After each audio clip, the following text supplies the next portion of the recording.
प्रधानमंत्री मोदी के मन की बात कार्यक्रम के आज 100 एपिसोड पूरे हो गए। हर महीने के अंतिम रविवार को प्रसारित होने वाले इस कार्यक्रम को खूब पसंद किया जाता है। इस बार के ऐतिहासिक एपिसोड को यादगार बनाने के लिए देश में जगह जगह इसकी लाइव स्क्रीनिंग की गई।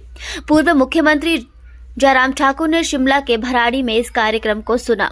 जयराम ठाकुर ने कहा कि कार्यक्रम रामायण व महाभारत की तरह लोकप्रिय हुआ है, जिससे कई लोगों के जीवन में तब्दीली आई है।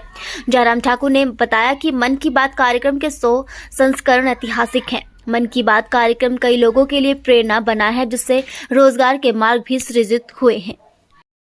सबसे पहले तो मैं प्रधानमंत्री नरेंद्र मोदी जी को बहुत बहुत बधाई देता हूं कि बिना रुके बिना वादा के 100वां एपिसोड पूरा हो गया मन की बात का। और हमारे लिए सौभाग्य की बात है, भारतवासियों के लिए मन की बात एक ऐसा एक विषय बन गया है। जिस प्रकार से मैंने कहा कि जिस तरह से किसी वक्त रामायण और महाभारत को देखने के लिए लोग सारा काम छोड़ करके टेलीविजन स्क्रीन के सामने बैठते थे, और उसी तरह से मन की बात का ये कार्यक्रम आगे बढ़ करके आज पूरे देश के दुनिया के लोगों के दिल दिमाग में बैठा है।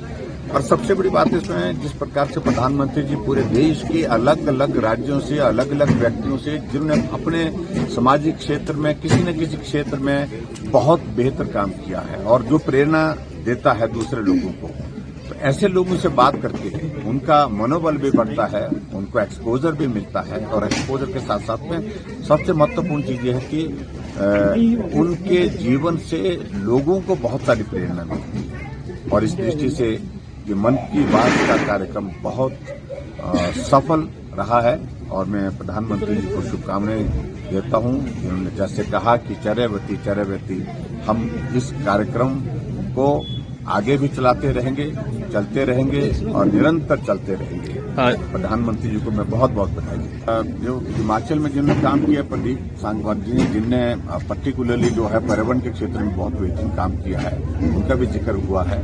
और प्लास्टिक यूज पर हिमाचल ने पहले से बैन लगाया है, लेकिन अपने 2018 में जो कुछ चीजें बच गई थी जिसको बैन करने की जरूरत थी, जैसे कटलरी वगैरह सारा ये जो शादी वगैरह होते हैं, बड़े फंक्शन होते हैं, उसमें प्लास्टिक के प्लेट्स वगैरह का इस्तेमाल होता है, उसको भी हमने बंद करने की दिशा में कदम उठाया और उसमें हमने सफलता हासिल की है। और खासतौर से प्रधानमंत्री जी इस बात के लिए विशेष तौर से प्रयत्न कर रहे हैं कि जो वोकल फॉर लोकल इस बात को लेकर के, और उसमें निश्चित रूप से उस दृष्टि से बहुत बड़ा एक सपोर्ट मिला है लोकल चीजों को प्रमोट करने का, और उससे लोगों का जीवन का एक जीने का रास्ता भी बना है।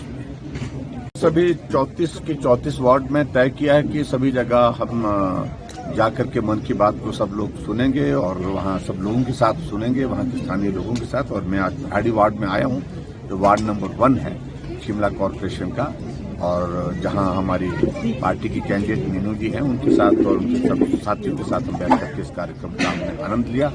और जहां तक कॉर्पोरेशन के इलेक्शन की बात है, निश्चित रूप से हमको जो माहौल देखने को मिला है उससे लगता है कि हम जीतेंगे और अच्छी तरह से।